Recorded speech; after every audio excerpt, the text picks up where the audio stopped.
Finding a meteorite is rare, but to find several on ice, their cosmic content still frozen, is exceptional. Jim Brooks' discovery at Tagish Lake was unique. It's an odd experience. And you're in the midst of all these billions of tons of terrestrial rocks and geology, and then you find this thing that is not from the planet. It's a strange feeling.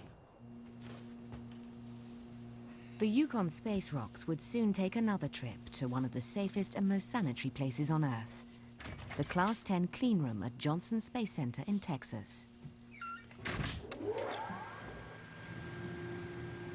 Space rocks gain immediate access. Humans have to go through an elaborate sanitation process just to enter the room.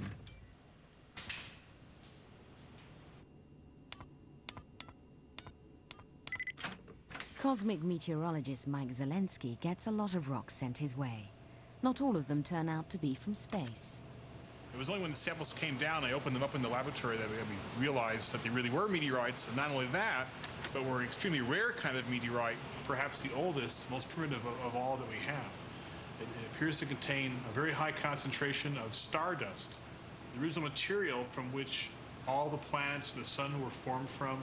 All the atoms in our bodies came from stardust.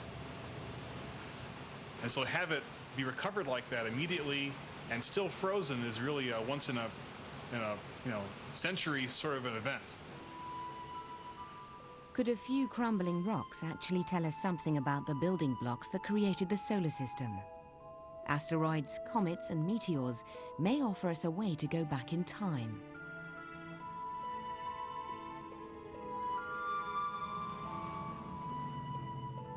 Everything in the solar system formed 4.5 billion years ago, the result of impacts and collisions on the grandest scale. While 9 planets emerged, trillions of smaller chunks of debris remained loose outside the orbit of Mars because of Jupiter's tremendous gravitational pull.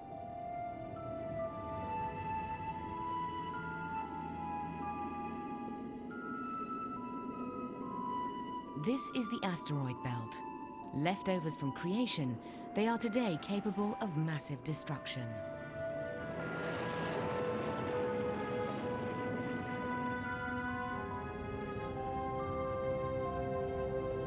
Well, our solar system is not just the sun and the 9 planets that we've all been taught since grade school. There's also thousands, millions of comets and asteroids out there, the so-called small bodies of the solar system. They not only represent the chemical mix from which the solar system formed, they also have a nasty habit of running into us from time to time. The same mechanism that didn't allow them to form into a single planet because of neighboring Jupiter kicks them into Earth-crossing orbits.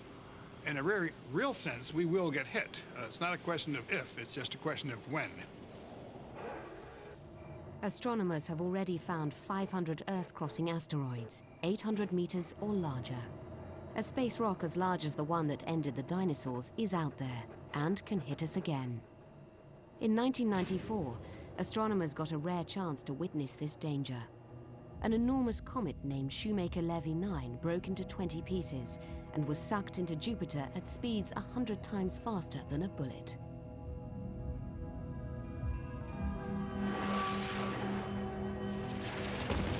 Comet Shoemaker-Levy 9 causes an explosive event that is roughly equivalent to a Hiroshima-type blast going off every second for 13 years. It caused a dust cloud that was far bigger than the Earth itself, and so people could understand that if a comet or an asteroid of that size were to hit Earth, there'd be serious trouble.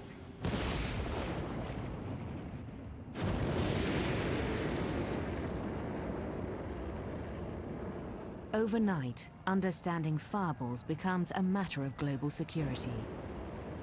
A spacecraft called Near Shoemaker is launched to rendezvous with one of these marauders, an asteroid called Eros, orbiting out by Mars. Sometime in the next few million years, Eros and the Earth could collide.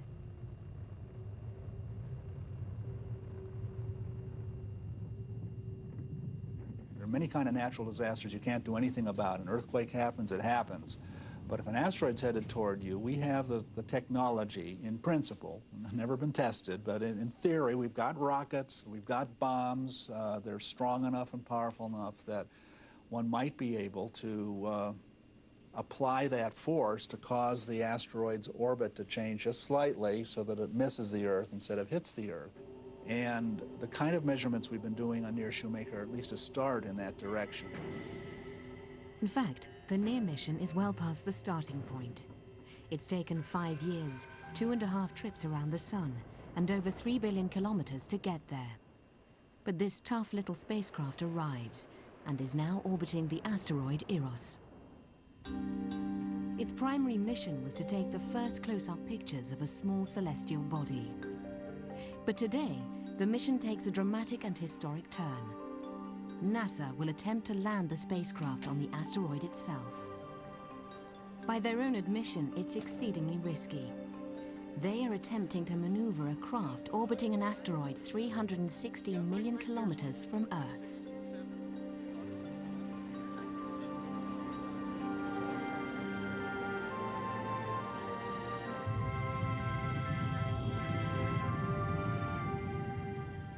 Eric's going to be here. Overseeing the entire project from the Applied Physics Laboratory near Baltimore, Maryland, is Mission Director Robert Farquhar. We've been going through this over and over again, and I'm just thinking of all the places where the thing can fail, and there's an awful lot of places, because the round-trip light time is like 35 minutes. So by the time we find out there's a problem and then think of what to do, it's going to be too late. Deep space navigators typically use the uniform gravity around a planet to hold a ship on course. But everything about this oddly shaped asteroid seems intent on throwing them off. This is new. I haven't done anything like this before.